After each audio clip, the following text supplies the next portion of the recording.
chapter is made up of two words, life and processes. सो आपको एक general idea मिल रहा होगा कि इस चैप्टर में हम लोग क्या जानने वाले हैं, क्या देखने वाले हैं. तो दो वर्ड है लाइफ और प्रोसेसेस. लाइफ सबसे पहले हम लोग डिफ़ाइन करना चाहेंगे कि व्हाट इज़ लिविंग स्टेट.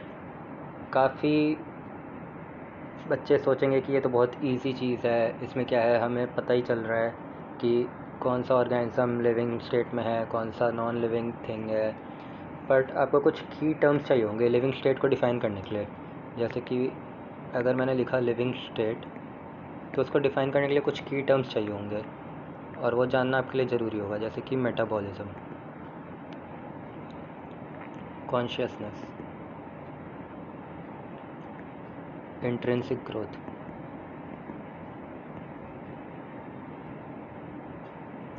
ये कुछ की टर्म्स है जो कि लिविंग स्टेट को डिफ़ाइन करते हैं.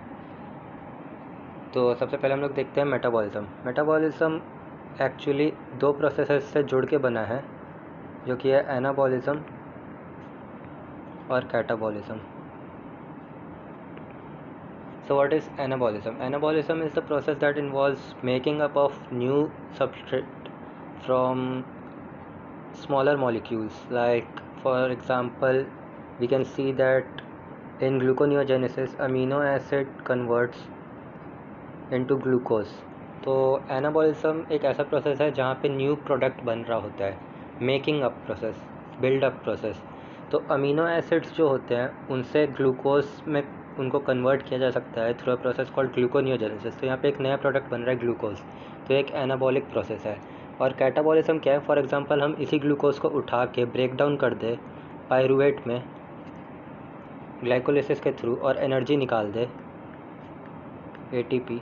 तो यहाँ पे ग्लूकोज ब्रेक डाउन हुआ है और ये कैटाबॉलिक प्रोसेस है. So metabolism is combination of both anabolism and catabolism. और मेटाबॉलिज्म एक लिविंग ऑर्गेनिज्म के अंदर हर समय एक्टिव होता है, चाहे भले वो रेस्ट कर रहा हो, भले उसका बेसल मेटाबॉलिक रेट स्लो हो जाएगा, पर वो एक्टिव ज़रूर रहेगा. लगातार ये चलते रहता है, नॉन स्टॉप प्रोसेस है मेटाबॉलिज्म. सेकेंड टर्म आता है कॉन्शियसनेस. लिविंग ऑर्गेनिज्म कॉन्शियस होता है, उसको अपने सराउंडिंग के बारे में खबर होती है, वो किस स्टेट में उसको ये पता रहता है. For example, suppose you are walking on street, crossing road and a high speed moving vehicle approaches you, then you must be conscious and you will defend yourself by changing your route or by stopping yourself or anything that can be your response. So why that response arised at the first place? Because you was conscious of your surrounding. तो consciousness एक organism के लिए बहुत ज़रूरी है, क्योंकि उसको surrounding के थ्रेट से वो बचा सकता है. और कॉन्शियसनेस बस लिविंग ऑर्गेनिज्म के पास होगी. ये काफ़ी अंडरस्टूड बात है कि एक लिविंग ऑर्गेनिज्म को ही पता है कि उसके सराउंडिंग में क्या चल रहा है. अगर आप एक पत्थर को पीटोगे, आप उसको छोटा करोगे, उस पर हैमर चलाओगे, तो पत्थर को कुछ महसूस नहीं होगा. पर एक ऑर्गेनिज्म को अगर आप टच करोगे, जैसे कि for example touch me not जो प्लांट होता है, उसके अगर आप लीफ को टच करोगे तो वो श्रिंक होता है, कॉन्ट्रैक्ट होता है, क्योंकि उसके पास कॉन्शियसनेस है. सो consciousness becomes defining term for living state. इसके बाद आते हैं इंट्रिंसिक ग्रोथ. ग्रोथ तो हम सब ने सुना होगा, लेकिन इंट्रिंसिक ग्रोथ क्या है? इंट्रिंसिक ग्रोथ ऐसा ग्रोथ है जो कि सेलुलर लेवल पे चल रहा है. सेलुलर लेवल आप कह सकते हो कि ग्रोथ लिविंग स्टेट को डिफ़ाइन करने के लिए एक इम्पॉर्टेंट टर्म है, पर ग्रोथ एक्सट्रिंसिक भी हो सकता है, मतलब सिर्फ बाहर से ग्रोथ. फॉर एग्जांपल, एक स्लोप है, एक माउंटेन स्लोप है, यहाँ से अगर मैंने एक आइस बॉल को ड्रॉप किया, वो आइस एक्यूमुलेट करते नीचे जाके बड़ा आइस बॉल बन गया. तो ग्रोथ तो यहाँ पे भी हुआ है. तो क्या हम फिर इस आइस बॉल को लिविंग कह देंगे? नहीं, क्योंकि यहाँ पे सेलुलर लेवल पे ग्रोथ नहीं है. हम बात कर रहे हैं सेलुलर लेवल पे ग्रोथ. जैसे कि एक बेबी बॉर्न हुआ है और वो 10 साल बाद बड़ा हो गया साइज़ में, तो उसके सेल मल्टीप्लाई किए हैं, उसके बोन इलोंगेशन हुआ है. तो ग्रोथ जो है वो सेलुलर लेवल पे होना चाहिए. एक और टर्म हो सकता है, ये टर्म है सेलुलर ऑर्गेनाइजेशन.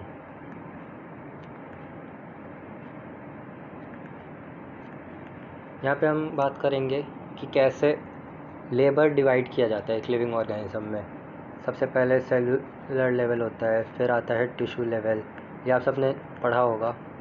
फिर आता है ऑर्गन, फिर आता है ऑर्गन सिस्टम, और फिर कंप्लीट ऑर्गेनिज्म बनता है। ये हम एडवांस ऑर्गेनिज्म की बात कर रहे हैं, हम लोअर फाइलम्स की बात नहीं कर रहे जहाँ पे टिश्यू और ऑर्गन सिस्टम लेवल ऑर्गेनाइजेशन भी होगा। तो यहाँ पे एक क्लियर कट डिवीज़न होता है, एक हम अलग अलग लेवल पे जा सकते हैं कि एक सेलुलर लेवल है, एक टिश्यू लेवल है, टिश्यू मिलके ऑर्गन बनाएगा, फिर ऑर्गन सिस्टम, फिर ऑर्गेनिज्म। जबकि ऐसा कुछ नॉन लिविंग थिंग में नहीं हो सकता। फॉर एग्ज़ाम्पल अगर आपने जैसे एक रूलर लिया है, वुडन रूलर जो आता है, तो उसके सारे एटम जो हैं, उसके सारे जो, अगर हम मॉलिक्यूलर लेवल पे जाए तो सब कार्बन ही है, सब वुड ही है, कोई ऐसा स्पेशलाइजेशन नहीं है उनमें। तो इसलिए वो नॉन लिविंग है, और अगर ये स्पेशलाइजेशन होता तो वो लिविंग होता। तो ये एक बेसिक डिस्कशन था कि लिविंग स्टेट क्या है। लाइफ प्रोसेसेस को समझने के लिए सबसे पहले हमें ये जानना ज़रूरी था कि लिविंग स्टेट क्या है। तो अब हम क्लियर हैं कि लिविंग स्टेट क्या है, और हम देखते हैं लाइफ प्रोसेसेस और इस चैप्टर में हम क्या पढ़ने वाले हैं। So life processes. In this chapter we are going to learn about the processes which are necessary to sustain life. Sustain life. सिर्फ हम उन्हीं प्रोसेस के बारे में इस चैप्टर में पढ़ेंगे. There are many processes which a living organism undergoes, but all of them are not necessary to sustain life. For example, आप reproduction के बारे में सोच सकते हो. It is not necessary to sustain life at individual level. It is necessary to sustain a population at population level. Okay, so it is not a life process. और आप सोच सकते हो कॉन्शियसनेस, जैसे कि हम डिस्कस कर रहे थे, it is not a life process. अगर एक आदमी कोमा स्टेट में है तब भी हम उसको लिविंग कह सकते हैं, क्योंकि वो ज़िंदा है, भले वो कॉन्शियस नहीं है अपने सराउंडिंग का, बट वो स्टिल लिविंग है. सो these are like additional processes which are integral part of life process, but they are not absolutely necessary for sustaining life. Okay, so in this chapter we are going to mainly look at 4 processes. Number 1 is nutrition, number 2 is respiration, number 3 is circulation, and number 4 is excretion. तो सबसे पहले हम लोग start करते हैं nutrition से. हम लोग 1 बाय 1 सबके डिटेल में जाएंगे, ठीक है. तो सबसे पहले हम लोग स्टार्ट करते हैं न्यूट्रिशन से. न्यूट्रिशन क्या है? किसी भी ऑर्गेनिज्म को ज़िंदा रहने के लिए किस चीज़ की सबसे ज़्यादा ज़रूरत है?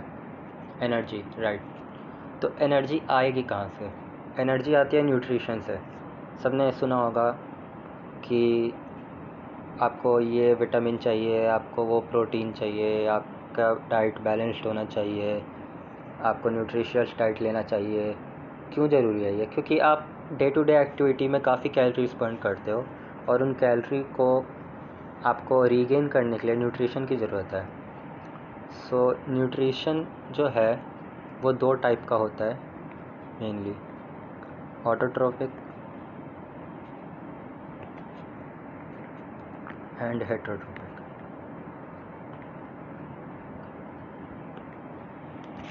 अब हम 1 बाय 1 दोनों के डिटेल में जाएंगे कि ऑटोट्रोपिक न्यूट्रिशन क्या है और हेटरोट्रोपिक न्यूट्रिशन क्या है. तो ऑटोट्रोपिक न्यूट्रिशन, जैसा कि वर्ड आप देख सकते हैं, 2 वर्ड से बना है, ऑटो और ट्रोपिक. ऑटो वर्ड सुनते ही आपके दिमाग में आ जाना चाहिए. ऑटो का मतलब होता है ऑटोमेटिक, मतलब कि ये जो मोड ऑफ न्यूट्रिशन है ये सेल्फ डिपेंडेंट है, ये किसी और पर डिपेंडेंट नहीं है.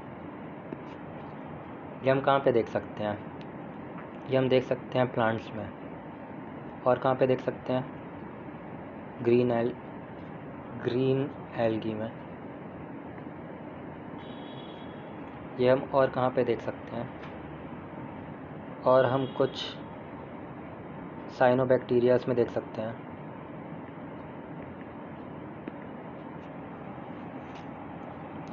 जो भी ऑर्गेनिज्म अपना फूड खुद बना सकता है, सेल्फ डिपेंडेंट है, उनको किसी और सोर्स की ज़रूरत नहीं है अपने न्यूट्रिशन के लिए, वो ऑटोट्रोपिक कैटेगरी में आएंगे। और हेटरोट्रोपिक कैटेगरी में कौन आएंगे? जो इनके ऑपोजिट होगा। अगर ऑटोट्रोपिक सेल्फ डिपेंडेंट है तो हेटरोट्रोपिक दूसरों पर डिपेंडेंट होंगे। फॉर एग्ज़ाम्पल ह्यूमन, आप कहोगे कि मैंने तो अपना दाल चावल खुद बना लिया, तो मैं तो सेल्फ डिपेंडेंट हुआ, मैं तो ऑटोट्रोपिक में मुझे डालो, ऑटोट्रोपिक कैटेगरी में मुझे आना चाहिए था।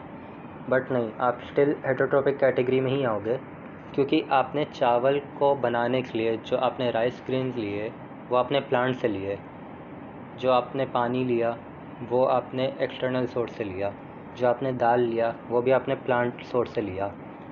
तो इसको समझने के लिए एक छोटा सा फूड पिरामिड भी होता है, जिसमें यहाँ पे प्राइमरी प्रोड्यूसर आते हैं, फिर प्राइमरी कंज्यूमर आते हैं, फिर सेकेंडरी कंज्यूमर और फिर टर्शरी कंज्यूमर। ये आप आगे जाके पढ़ोगे। तो प्लांट्स जो होते हैं वो प्राइमरी प्रोड्यूसर होते हैं। इसका मतलब ये है कि प्लांट्स अपना खाना खुद बना सकते हैं, और जो भी ऑर्गेनिज्म जिनके पास भी क्लोरोफिल है या फिर उनके पास कुछ और ऐसे पिगमेंट है जो कि उनको अपना फूड खुद बनाने में हेल्प कर सकते हैं, वो प्राइमरी प्रोड्यूसर के लेवल पे आ जाएंगे। बट ह्यूमन प्राइमरी प्रोड्यूसर नहीं हो सकते, क्योंकि हम खुद अपना खाना एक मॉलिक्यूलर लेवल पे, सेलुलर लेवल पे जाके नहीं बना सकते जैसे कि प्लांट्स बना सकते हैं। तो सबसे पहले हम ऑटोट्रोपिक मोड ऑफ न्यूट्रिशन के अंदर डिटेल में जाते हैं। अगर हमें ऑटोट्रोपिक मोड ऑफ न्यूट्रिशन की डिटेल में जाना है तो हमें समझना होगा फोटोसिंथेसिस क्या है।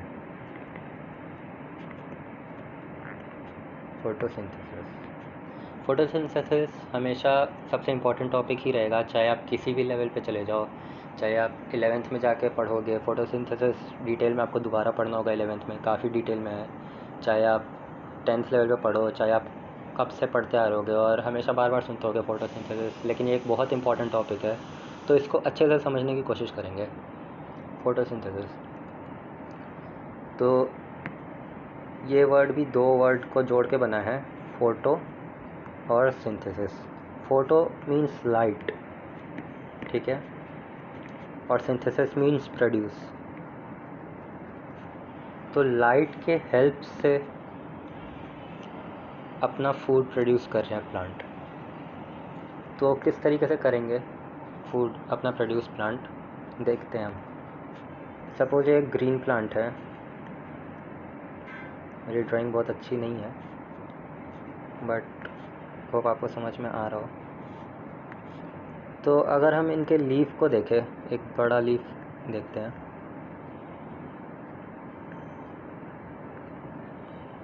और इनके सेलुलर लेवल को देखें।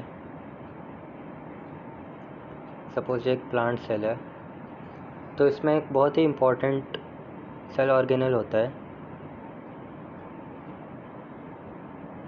जिसको हम कहते हैं क्लोरोप्लास्ट। ऐसा डिस्क शेप का होता है, डबल मेम्ब्रेन, और इस क्लोरोप्लास्ट के अंदर होता है एक पिगमेंट जिसको हम कहते हैं क्लोरोफिल। मैं सब चीज़ ग्रीन कलर से लिख रहा हूँ ताकि आपके दिमाग में एक इमेज, फ़ोटो मेमोरी बने कि पिगमेंट ग्रीन है, क्लोरोफिल है, जो आपका ऑर्गेनल था वो क्लोरोप्लास्ट था। जो क्लोरोप्लास्ट है वो आपको मिलेगा ग्रीन लीफ में, ग्रीन लीफ आपको मिलेगा प्लांट्स में। तो एक तो ये प्लांट सेल के अंदर हो गया क्लोरोप्लास्ट, और दूसरा जो चीज़ है वो हो गया आपका सेलुलर सब्सटेंस जिसको हम लोग कहते हैं स्ट्रोमा। तो फोटोसिंथेसिस प्रोसेस के अंदर दो सब प्रोसेस है जो कि होता है, वैसे तो मैं आपको ज़्यादा इसके डिटेल में नहीं ले जाऊंगा क्योंकि ये 11th का है, लेकिन आपको एक बेसिक अंडरस्टैंडिंग के लिए अभी ये हल्का समझना अच्छा रहेगा। लाइट प्रोसेस और डार्क प्रोसेस। बेसिकली फोटोसिंथेसिस दो अलग अलग स्टेज में होता है। So what happens in light process is that plant harness light energy plant harness light energy to make ATP, and in the dark process this ATP is used to make food,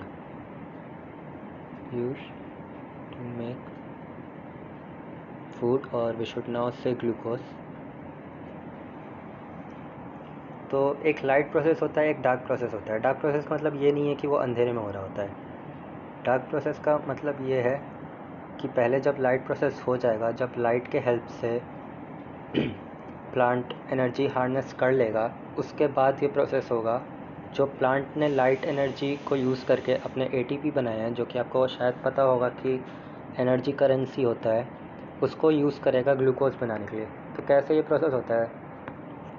suppose sunlight आया, light एक form of energy है, और आपको पता होगा कि जो energy है that can neither be created nor be destroyed, it's form can be change. तो लाइट एनर्जी जो है, इसके फॉर्म को प्लांट ने, क्लोरोफिल ने, पिगमेंट ने लाइट एब्जॉर्ब किया और उस एनर्जी फॉर्म को चेंज कर दिया अपने यूजेबल एनर्जी में, ATP के फॉर्म में। प्लांट ने इस लाइट एनर्जी को यूज़ किया ATP बनाने में, और उसके बाद इस ATP को यूज़ करेगा प्लांट ग्लूकोज बनाने में। तो इस प्रोसेस को हम रिवाइज कर सकते हैं एक इक्वेशन के थ्रू, जो कि है 6CO2 plus 12H2O in the presence of chlorophyll and sunlight to give glucose, which is C6H12O6 glucose plus 6O2 plus it will give you 6H2O. Okay, so ये है फोटोसिंथेसिस की इक्वेशन आपके लिए बहुत इंपॉर्टेंट है, आपको ये याद होनी चाहिए। बट इसको याद करने का बहुत ही आसान तरीका है। आपको पता है कि जो प्लांट का फूड है वो ग्लूकोज है, ठीक है? ग्लूकोज है प्लांट का फूड सोर्स। और आपको ये भी पता है कि यहाँ पे दो रिक्वायरमेंट है जो कि एब्सोल्युटली होने चाहिए, जो कि है क्लोरोफिल और सनलाइट।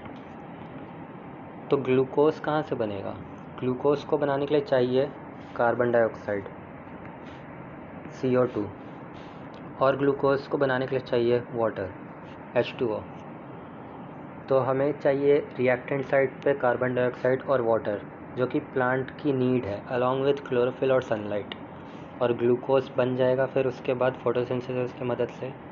और बाय प्रोडक्ट क्या निकलेंगे? बाय प्रोडक्ट निकलेगा ऑक्सीजन और H2O। इस ऑक्सीजन की हम हर समय बात करते हैं कि प्लांट्स हमें ऑक्सीजन देता है, हमें ज़्यादा से ज़्यादा प्लांट लगाने चाहिए, इस ऑक्सीजन की बात करते हैं। और प्लांट वाटर भी बाहर देगा। आपने प्रोसेस का नाम सुना होगा ट्रांसपीरेशन, जिससे प्लांट अपना वाटर वेपर के फॉर्म में एटमॉस्फेयर में दे देता है और ऑक्सीजन देता है फोटोसिंथेसिस के बाय प्रोडक्ट में। तो आपको याद रखना है, और आप समझ भी गए होंगे कि ग्लूकोज बनाने के लिए कार्बन डाइऑक्साइड और H2O की ज़रूरत है।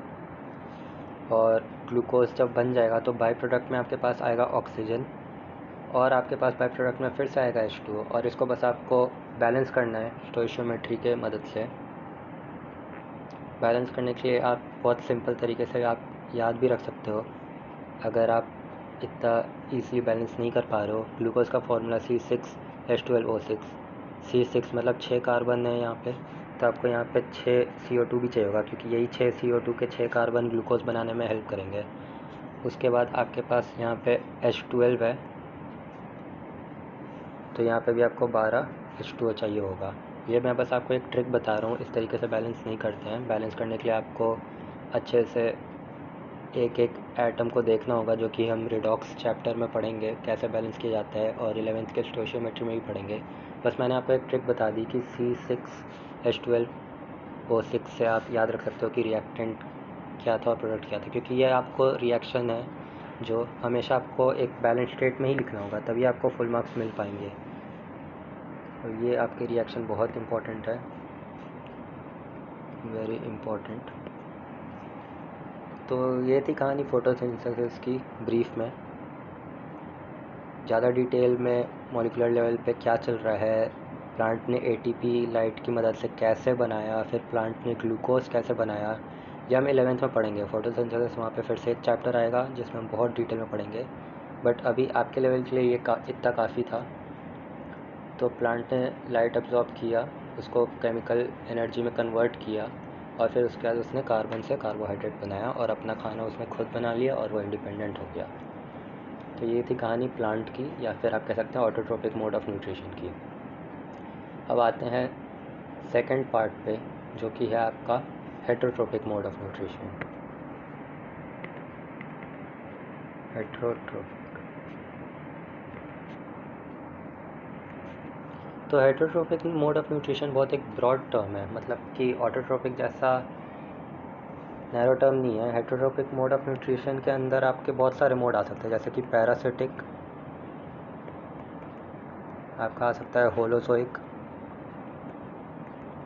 आपका आ सकता है saprophytic,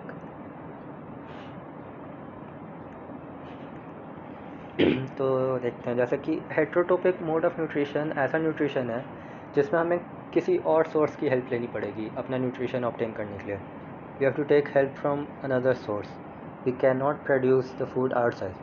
so for example if we look at parasitic mode, parasite एक ऑर्गेनिज्म होता है जो कि एक होस्ट के ऊपर या अंदर, एक्टो पैरासाइट या एंडो पैरासाइट, ऊपर या अंदर रह सकता है और वो होस्ट से अपना न्यूट्रिशन डिराइव करता है। सबसे आलसी कैटेगरी है ये, इनको कुछ मतलब नहीं है अपने न्यूट्रिशन से, सीधा जाएंगे और होस्ट से उनका न्यूट्रिशन चुरा लेंगे। तो पैरासाइट फॉर एग्जांपल आपने लीच के बारे में सुना होगा, या फिर कस्क्यूटा होता है प्लांट का parasite. Holozoic mode of nutrition है कि फूड एनर्जी जो आप लोगे वो आप दूसरे सोर्स से लोगे। फॉर एग्जांपल होलोजोइक में आएंगे ह्यूमन, जैसे कि मैंने आपको बताया था आपने राइस कुक किया, तो आपने राइस एक प्लांट से ऑब्टेन किया, तो वो आ गया आपका होलोजोइक मोड ऑफ न्यूट्रिशन। आपने as it is food rice grain निकाला और उसको कुक करके खाए, तो वो आपका holozoic mode of nutrition. Saprophytic mode of nutrition, ये मोड ऑफ न्यूट्रिशन डिपेंड होता है डेड एंड डिकेइंग मैटर पे, डेड एंड डिकेइंग मैटर। तो जैसा कि आपने सही गेस किया, इसका एग्जांपल होता है फंजाई।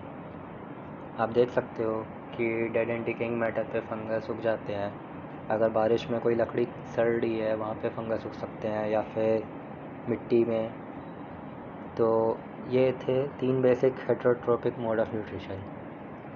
पर हेटरोट्रोपिक मोड ऑफ न्यूट्रिशन के हम डिटेल में जाएंगे, क्योंकि ह्यूमन भी हेटरोट्रोपिक के अंदर आता है, और ह्यूमन ऑब्वियसली एक काफ़ी इंपॉर्टेंट टॉपिक है, ह्यूमन न्यूट्रिशन। पर उसके पहले हम देखते हैं यूनिसेलुलर में कैसे न्यूट्रिशन ऑब्टेन किया जा सकता है। यह है एक यूनिसेलुलर ऑर्गेनिज्म,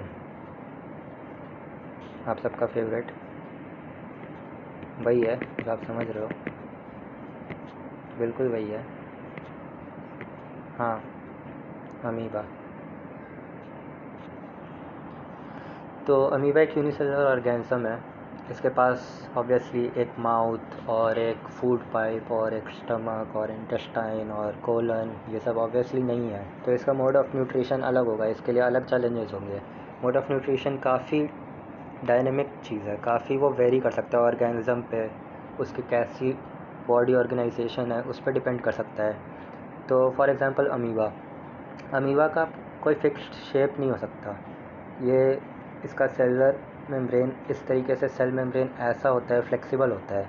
इसके पास कॉन्ट्रैक्टाइल फाइबर्स होते हैं जिससे ये अपना शेप चेंज कर सकता है। तो फॉर एग्जांपल इसने फूड पार्टिकल देखा, फूड पार्टिकल, तो अमीबा क्या करेगा, उस फूड पार्टिकल को इनगल्फ करने की कोशिश करेगा through the help of pseudopodia. Pseudopodia is the term you have to remember. So this is pseudo with a P, podia. Pseudopodia. Pseudo means false. आप ये टर्म थ्रू आउट काफ़ी बार सुनेंगे, काफ़ी अलग अलग जगह पे। तो सूडो सुनते ही आपके दिमाग में ये टर्म आ जाना चाहिए कि सूडो मीन्स फॉल्स। और पोडिया मीन्स लेग और feet. So it is extending like a leg which is used for trapping of food. फिर इसके बाद होगा क्या, नेक्स्ट स्टेज पे अगर हम जाएंगे तो ये जो फूड पार्टिकल है वो अमीबा के अंदर एंटर कर चुका होगा।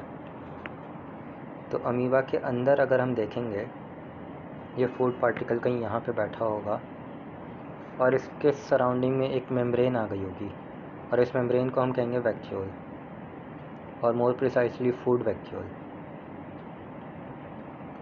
फिर उसके बाद ये फूड वैक्यूल के अंदर ये फूड पार्टिकल ट्रैप हो जाएगा, इसका डाइजेशन और एसिमिलेशन होगा, ये डिज़ोल्व हो जाएगा और इससे एनर्जी जो है वो एक्सट्रैक्ट कर लिया जाएगा।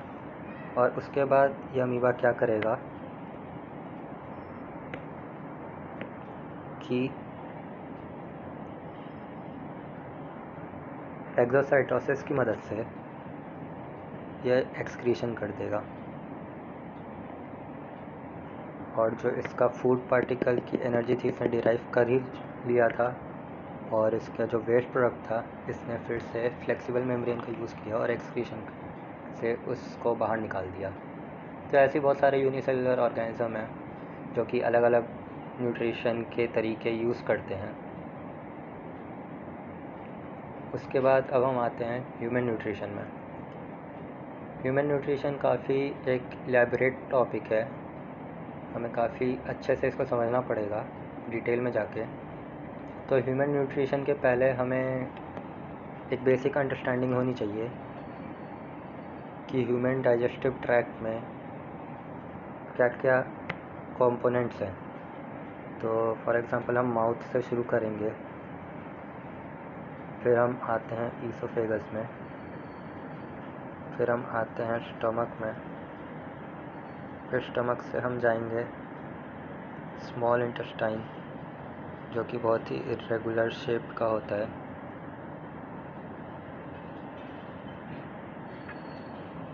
फिर ये स्मॉल इंटेस्टाइन आपको लीड करेगा लार्ज इंटेस्टाइन में,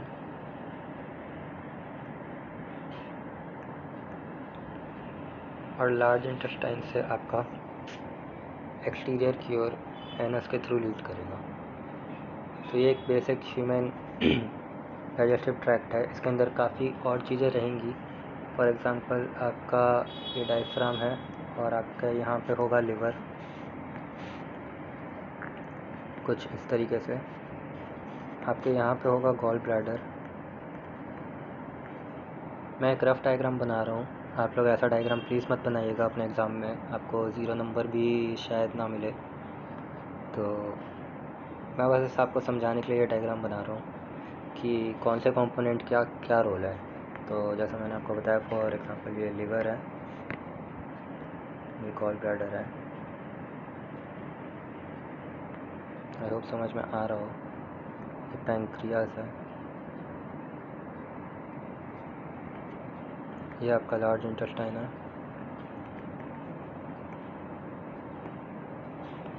और ये है स्मॉल इंटेस्टाइन।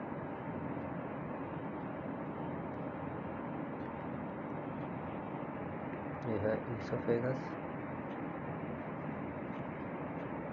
ये ओरल कैविटी,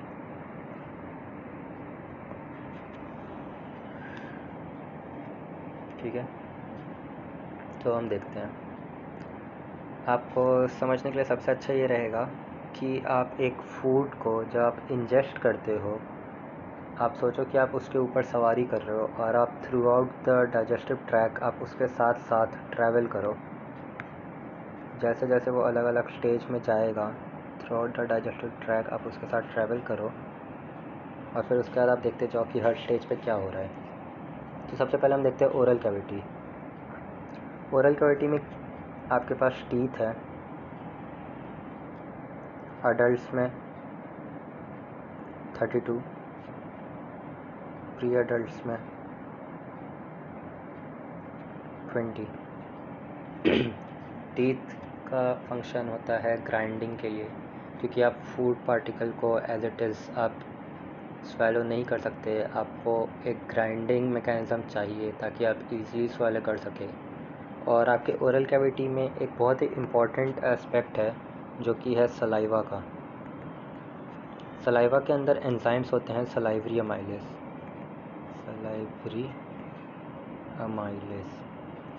कोई भी बहुत ही टेस्टी फूड के बारे में सोचिए जो आपको बहुत पसंद है, और फिर देखिए आपके मुंह में कैसे पानी आता है। तो आपके मुंह में जो एक्चुअली पानी आ रहा है वो सलाइवा है, और उस सलाइवा के अंदर है salivary amylase. Salivary amylase food का डाइजेशन माउथ से ही स्टार्ट कर देता है। आपको सोचकर काफ़ी हैरानी होगी कि माउथ में ही फूड का डाइजेशन स्टार्ट हो जाता है, और जो स्टार्च होता है वो 30% तक माउथ में ही डाइजेस्ट होके माल्टोस में कन्वर्ट हो जाता है। ये डिटेल है थोड़ा एक्स्ट्रा आपके लिए, आपको 11th में जाके पता चल जाएगा, बट सलाइवा और सलाइवरी अमाइलेज अभी आपके लिए जानना ज़रूरी है, क्योंकि वो डाइजेशन जो है वो माउथ में ही स्टार्ट कर देता है। फिर उसके बाद आपका फूड जो है वो एक बोलस के फॉर्म में बन जाता है। बोलस में क्या है कि आपने जो फूड ग्राइंड किया वो सलाइवा के साथ मिक्स हुआ है, तो वो एक सेमी सॉलिड जैसा स्ट्रक्चर बनेगा जो कि आपके ईसोफेगस के थ्रू नीचे ट्रैवल करेगा। तो हमने ओरल कैविटी में देखा ईसोफेगस में डाइजेशन का कोई इम्पॉर्टेंट पार्ट नहीं चल रहा होता है। ईसोफेगस में फूड एज इट इज़, जैसे मैंने आपको बताया, बोलस के फॉर्म में ट्रैवल करेगा। उसके बाद आते हैं स्टमक में। स्टमक में बहुत ही इम्पॉर्टेंट प्रोसेस चल रहे होते हैं। स्टमक में सबसे इम्पॉर्टेंट पहले जानने वाली बात यह है कि स्टमक का पीएच होता है 1.5 के अराउंड। ये पीएच बहुत ज़्यादा एसिडिक है। अगर इस पीएच पे अपने आपने फिंगर डिप किए तो आपके फिंगर ख़राब हो जाएंगे। ये हद से ज़्यादा एसिडिक मीडियम है। तब भी आपको आश्चर्य होगा कि ये अपना स्टमक खुद को कैसे डाइजेस्ट नहीं कर जाता। इतने ज़्यादा एसिडिक मीडियम में तो फिर जो स्टमक की लेयरिंग है वो भी ख़राब होनी चाहिए। तो जी हाँ, स्टमक की लेयरिंग ख़राब होती रहती है और वो बार बार रिप्लेस होता रहता है। बट म्यूकस लाइनिंग भी होती है, बाइकार्बोनेट होता है, कुछ बेसिक मीडियम के लिए काउंटर एक्ट करने के लिए होते हैं जो कि इस लाइनिंग को ख़राब होने नहीं देते। पर हम बात कर रहे थे एक एसिडिक पीएच की। तो ये एसिडिक पीएच क्यों ज़रूरी है? एक एंजाइम होता है पेप्सिन, और मुझे कहना चाहिए पेप्सिनोजेन, जो कि प्रोटीन डाइजेशन के लिए हेल्प करता है। प्रोटीन डाइजेशन, इस एंजाइम को वर्क करने के लिए एसिडिक मीडियम होना ज़रूरी है। पेप्सिनोजेन कन्वर्ट होता है पेप्सिन में एसिडिक मीडियम पे pH 1.5, जो कि स्टमक मेंटेन करता है। स्टमक के अंदर ये pH आता कहाँ से है? तो स्टमक के अंदर ये pH आता है HCl से, जो कि एसिड है, हाइड्रोक्लोरिक एसिड, वो मेंटेन करवाता है ये pH। तो अगर आपको प्रोटीन डाइजेस्ट करना है तो ये आपका एसिडिक मीडियम बहुत ही ज़रूरी है स्टमक में pH मेंटेन करने के लिए। तो स्टमक के बाद आपका जो डाइजेस्टेड प्रोडक्ट है कम्प्लीटली डाइजेस्ट तो नहीं हुआ है, पर धीरे धीरे वो डाइजेशन की तरफ और आगे बढ़ता जा रहा है स्टेप बाय स्टेप। वो एंटर कर जाएगा आपके स्मॉल इंटेस्टाइन में। यहाँ पे एक स्फिंक्टर होता है। स्फिंक्टर का काम होता है किसी भी आउटगोइंग और इनकमिंग सब्सटेंस का रेगुलेट करने का। वो एक कॉन्ट्रैक्टाइल मेम्ब्रेन होता है जो कि हेल्प करता है कि क्या चीज़ बाहर जाएगी, क्या चीज़ अंदर आएगी, कोई चीज़ अंदर आ सकती है कि नहीं आ सकती। तो यहाँ पे स्फिंक्टर होता है। स्फिंक्टर हेल्प करता है स्टमक से इंटेस्टाइन में जाने के लिए। जो आपका डाइजेस्टेड प्रोडक्ट है जिसको अब हम काइम कह सकते हैं, काइम, जैसे हमने इधर बोलस बोला था, बोलस, ऐसे अब हम काइम कह सकते हैं। तो स्मॉल इंटेस्टाइन जो है वो प्रिंसिपल ऑर्गन है for digestion. Majority of digestion आपका स्मॉल इंटेस्टाइन में ही होगा, मेजॉरिटी ऑफ डाइजेशन। और स्मॉल इंटेस्टाइन जो है उसका जो खास करके डिओडेनम पार्ट है, डिओडेनम 3 पार्ट में डिवाइडेड होता है। डिओडेनम पहला पार्ट होता है। तो डिओडेनम में आपका लिवर से, पैंक्रियास से और गॉल ब्लैडर से तीनों तरफ से सिक्रीशन आता है। लिवर, गॉल ब्लैडर और पैंक्रियास।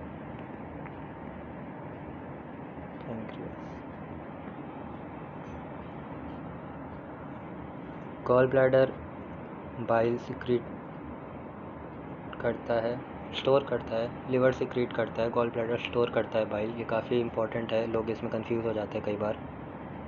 गॉल ब्लैडर जो है वो बाइल स्टोर करता है, लिवर बाइल सिक्रीट करता है। और पैंक्रियास के पास अपना पैंक्रियाटिक जूस होता है, जूस, जिसमें मेनली ट्रिप्सिन एंजाइम होता है। ट्रिप्सिन एंजाइम ये भी प्रोटीन डाइजेशन के लिए ज़रूरी होता है। बाइल का फंक्शन हम जान रहे थे। बाइल इमल्सिफिकेशन ऑफ फैट में हेल्प करता है। बाइल फैट को स्मॉलर पार्टिकल्स डाइजेस्टेबल फॉर्म इस प्रोसेस को कहते हैं इमल्सिफिकेशन। बाइल इसमें हेल्प करता है।